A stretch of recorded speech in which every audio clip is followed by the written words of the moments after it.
Iran versus US war अब एक और खतरनाक मोड़ पर आ चुका है। पहले स्कूल हिट हुए, फिर हॉस्पिटल्स हिट हुए और अब पानी का इंफ्रास्ट्रक्चर यानी वाटर इंफ्रास्ट्रक्चर। ईरान ने आरोप लगाया है कि यूनाइटेड स्टेट्स ने किशाम आइलैंड पर मौजूद एक डिसैलिनेशन प्लांट पर जबरदस्त हमला किया।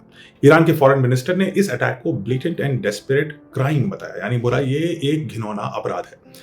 उनके मुताबिक इस स्ट्राइक की वजह से लगभग 30 गांवों की वाटर सप्लाई बुरी तरीके से प्रभावित हो चुकी है। और ये बहुत इंपॉर्टेंट है क्योंकि ईरान में ज्यादातर रेगिस्तानी एरिया है, रेतीला एरिया है, तो उनके पास कोई alternative source of fresh water नहीं होता। अब ये समझना जरूरी है कि डिसैलिनेशन प्लांट होता क्या है और वो कैसे इफेक्ट कर रहा है सिविलियन पॉपुलेशन को। मिडिल ईस्ट के कई देशों में पीने के पानी सीधे समुद्र से बनाया जाता है क्योंकि उनके यहाँ नदियां नहीं होती, ग्लेशियर्स नहीं होते, ये सब चीजें हमारे यहाँ होती हैं। सी वाटर को प्रोसेस करते हैं, उससे नमक निकाल करके उसे फ्रेश ड्रिंकिंग वाटर में बदला जाता है और इसीलिए इस प्रोसेस को कहते हैं डीसैलिनेशन। सैलिनेशन यानी नमक और डी मतलब नमक को हटाना।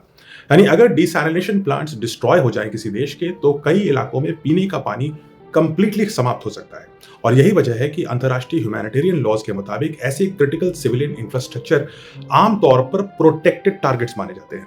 लेकिन ईरान का दावा है कि यूएस स्ट्राइक ने अब एक नया प्रेसिडेंट सेट किया है, एक नया पैमाना सेट कर दिया है। ईरान के फॉरेन मिनिस्टर ने यह भी साफ साफ कहा कि अगर वाटर इंफ्रास्ट्रक्चर को टारगेट किया जाएगा तो इसके जो रिटेलिएशन है, जो परिणाम है, वो ग्रेव यानी खतरनाक होंगे।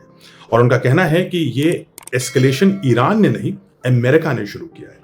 तो अब सवाल उठता है कि क्या सिर्फ ये एक आइसोलेटेड स्ट्राइक है, यानी एक बार हो गया दोबारा नहीं होगी, या फिर ये अब इस वॉर का एक नया फेज है जहां पर कुछ भी टारगेट अब आउट ऑफ बाउंड्स नहीं है, किसी भी जगह टारगेट किया जा सकता है, चाहे वो मिलिट्री हो या सिविलियन हो।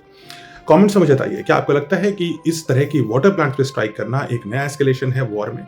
और क्या आपको लगता है कि इस एस्केलेशन को दोहराया जाएगा दोनों तरफ से और इससे वॉर और भी खतरनाक बन जाएगा? कमेंट्स में बताइए।